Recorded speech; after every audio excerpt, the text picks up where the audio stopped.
Welcome back. আপনারা দেখছেন টেকনোল্যাব pro. এর আগের ভিডিওতে আমরা দেখেছি ট্রেডিশনাল আইটি ইনফ্রাস্ট্রাকচারে অপারেটিং সিস্টেম কীভাবে হার্ডওয়্যার ডিপেন্ডেন্ট হয়ে থাকে। তো এই হার্ডওয়্যার ডিপেন্ডেন্সির কারণে আমাদের সামনে বিভিন্ন ধরনের ইস্যু আসতে পারে। কোনো এক হার্ডওয়্যার যদি ফেল করে যায় তাহলে আমাদের সামনে business losses, security issue, reliability issue, application issue, বিভিন্ন ধরনের ইস্যু, বিভিন্ন ধরনের চ্যালেঞ্জেস আসতে পারে। আর এই ইস্যু থেকে রিলিজ পাওয়ার জন্য বা এই ইস্যুগুলোর সলিউশন হিসাবে ইন্ডাস্ট্রি এক্সপার্টরা যে সলিউশনটা 1960-তে আমাদের সামনে ইন্ট্রোডিউস করেছে, সেই টেকনোলজিটা হলোই ভার্চুয়ালাইজেশন টেকনোলজি।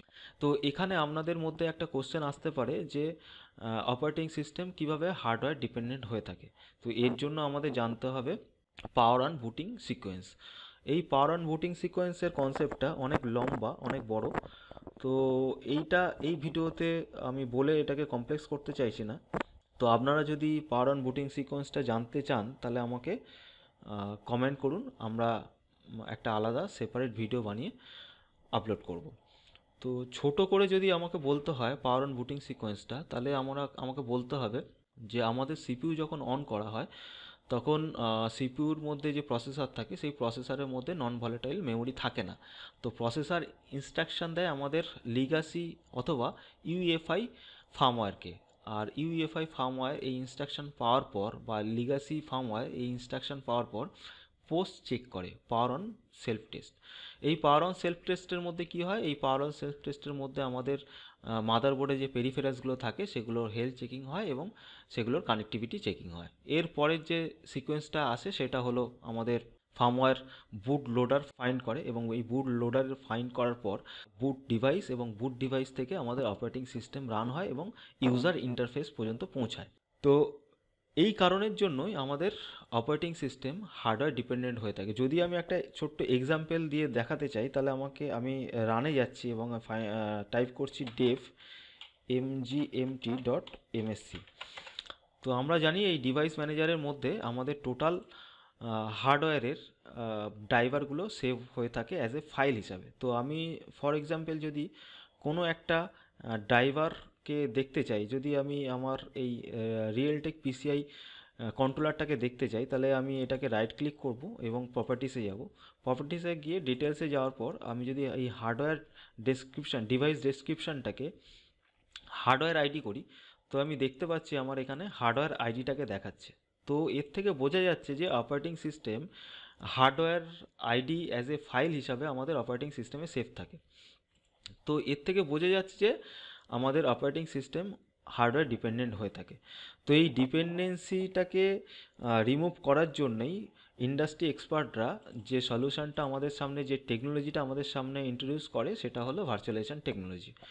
এই ভার্চুয়ালাইজেশন টেকনোলজিটা কি না, এই ভার্চুয়ালাইজেশন টেকনোলজির মেন মোটো হলো আমাদের আন্ডারলাইন হার্ডওয়্যার, মানে আমাদের অপারেটিং সিস্টেমের নিচে যে হার্ডওয়্যার লেয়ার থাকে সেই হার্ডওয়্যার লেয়ারটাকে রিমুভ করা, বা এটা এরকম বলতে পারি আমাদের অপারেটিং সিস্টেমের সাথে হার্ডওয়্যারের যে কানেক্টিভিটি, কানেকশান, যে কমিউনিকেশানটাকে সেটাকে টোটালি ডিসকানেক্ট করে দেওয়া। এবং এই টেকনোলজির সাহায্যে আরও কি করা যেতে পারে, এই টেকনোলজির সাহায্যে আমাদের যে ফিজিক্যাল রিসোর্সগুলো আছে, যেমন আমাদের স্টোরেজ, আমাদের নেটওয়ার্ক ডিভাইস এবং আমাদের কম্পিউটিং, যার মধ্যে আমাদের প্রসেসর, র্যাম, সেইগুলোকে কি করতে পারি আমরা, সেগুলো অ্যাজ এ সফটওয়্যার পুল করে সেগুলোকে আমরা ডাইনামিক্যালি ডিস্ট্রিবিউট করতে পারি আমাদের ভার্চুয়াল মেশিনগুলোর সাথে। ভার্চুয়াল টেকনোলজিটা কি, যদি আমি এক কথায় বলতে পারি তাহলে আমাদের এই হার্ডওয়্যার রিসোর্সগুলোকে ভার্চুয়ালি ক্রিয়েট করা যেতে পারে। মানে আমরা আমাদের ফিজিক্যালি হার্ডওয়্যারগুলোকে, ফিজিক্যালি ডিভাইসগুলোকে অ্যাজ এ ভার্চুয়ালি ক্রিয়েট করতে পারি। তাহলে আমরা কি করতে পারি, আমরা এই টেকনোলজির সাহায্যে আমরা আমাদের মেশিনগুলোকে, আমাদের ফিজিক্যাল ডিভাইসগুলোকে অ্যাজ এ ভার্চুয়ালি ক্রিয়েট করতে পারি এবং সেগুলোকে পুল করে সেগুলোর ডাইনামিক্যালি আমাদের ভার্চুয়াল মেশিনের সাথে শেয়ার করতে পারি বা ডিস্ট্রিবিউট করতে পারি।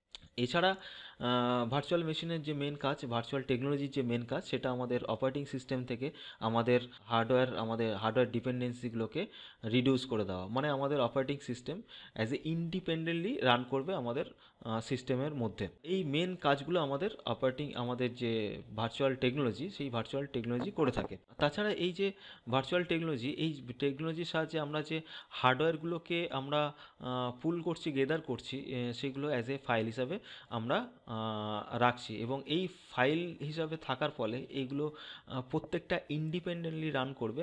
এবং যদি আমার কোনো সময় হার্ডওয়্যার ফেল করে যায়, তাহলে আমরা কি করতে পারি, আমরা নতুন কোনো হার্ডওয়্যার রিসোর্সের মধ্যে এই ফাইলগুলোকে কপি পেস্ট এবং ডিপ্লয় করতে পারি অ্যাজ এ ফাইল হিসাবে। তো এই কারণের জন্য আমাদের তাড়াতাড়ি রিকভারি হতে পারে, আমাদের উইদিন ফিউ মিনিটস আমরা একটা সিস্টেমকে রানিং স্টেটে আনতে পারি ভার্চুয়াল টেকনোলজির সাহায্যে।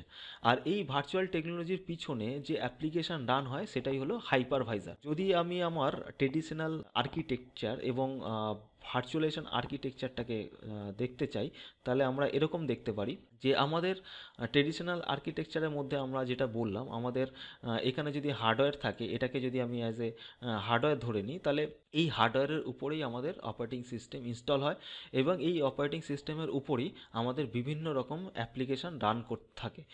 তো এই অ্যাপ্লিকেশনগুলো রান করে আমাদের অপারেটিং সিস্টেমের উপর। Operating system as a translator কাজ করছে এই অ্যাপ্লিকেশান এবং হার্ডওয়্যারের মধ্যে।